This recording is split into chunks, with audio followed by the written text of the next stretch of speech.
Pertanyaan yang masih sering ditanyakan dan menjadi penasaran bahwa apakah gendam jalanan itu ada atau tidak. Sebelum menjawab itu, Anda harus memahami esensi dari gendam dulu. Gendam itu bermain pada tingkatan olah rasa, olah asa, batin, intuisi, dan insting. Nah, yang terjadi di jalanan sebenarnya adalah suatu kejahatan murni yang terkondisi. Terkondisinya oleh apa? Oleh pengalaman. Ya, oleh pengalaman. Contoh gampangnya, misalnya terjadi penipuan-penipuan di terminal, di bandara, atau di stasiun dan sebagainya. Para pelaku ini sebenarnya tidak mempelajari ilmu gendam, tetapi mempelajarinya dari sebuah pengalaman yang dilakukan berulang kali atau pembelajaran dari katakanlah senior penjahatnya nih, ya, yang sudah dapat, sehingga apa?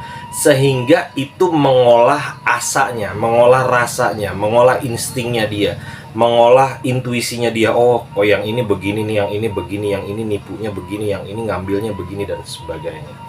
Sebenarnya kalau Anda nanti belajar ilmu gendam secara murni, maka Anda justru akan menjadi pribadi spiritual yang positif. Kenapa?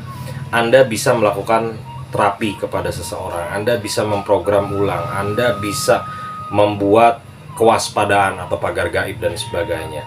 Lalu ada pertanyaan, kalau belajar ilmu gendam ada nggak sih yang real orang jahat? Ya, ada beberapa dari alumni saya yang memang mereka itu tanda kutip ya melakukan hal-hal negatif.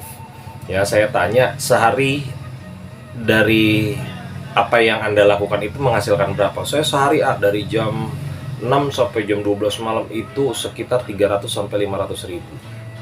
Ya, dia lalu belajar gendam ke saya, belajar secara keseluruhan, konsepnya dibetulkan, diprogram ulang dan sebagainya. Akhirnya dia menterapi.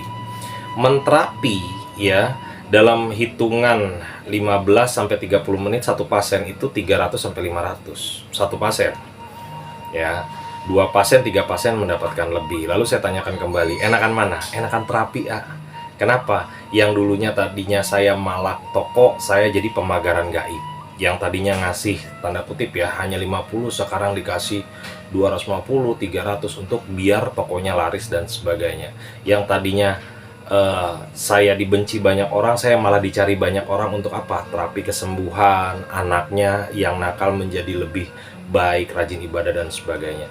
Jadi ketika Anda belajar ilmu dengan benar, maka Anda akan menemukan bahwa ilmu itu hakikatnya adalah untuk positif dan Anda menemukan spiritualitas tertinggi